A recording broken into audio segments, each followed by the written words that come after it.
খাবেন না এত ব্যস্ত করতেন দিবেন একবারে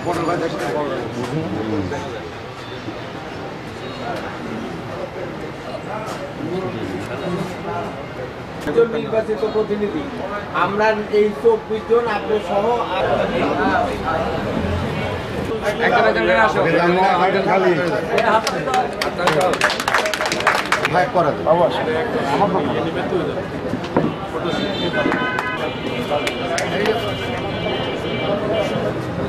আরে সামনে যান কেন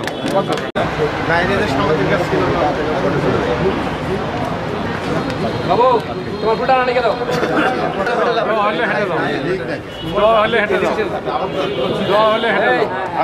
যে নির্বাচনের মাধ্যমে যে নির্বাচন অতীতে আওয়ামী লীগ করে নাই, আজকে আওয়ামী লীগের এই পরিণতির জন্য আওয়ামী লীগ দায়ী। আজকে আওয়ামী লীগ যদি এই নির্বাচন ব্যবস্থাকে একবার ধ্বংস করে দিয়েছে।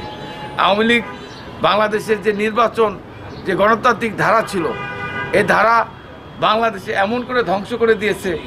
আজকে স্থানীয় সরকার নির্বাচন বলেন এবং যে কোনো নির্বাচন, স্থানীয় সরকার, জাতীয় নির্বাচন এবং যত নির্বাচন হয়েছে, বিভিন্ন প্রতিষ্ঠানিক নির্বাচন, শ্রমিক নির্বাচন এবং সব পরিবহন নির্বাচন, মানে মোট কথা যে নির্বাচন হয়েছে কোনো নির্বাচন বাংলাদেশে তারা হতে দেয়নি। সব নির্বাচন ব্যবস্থাকেই দলীয়করণ করার কারণে আজকে ধ্বংস হয়ে গিয়েছে।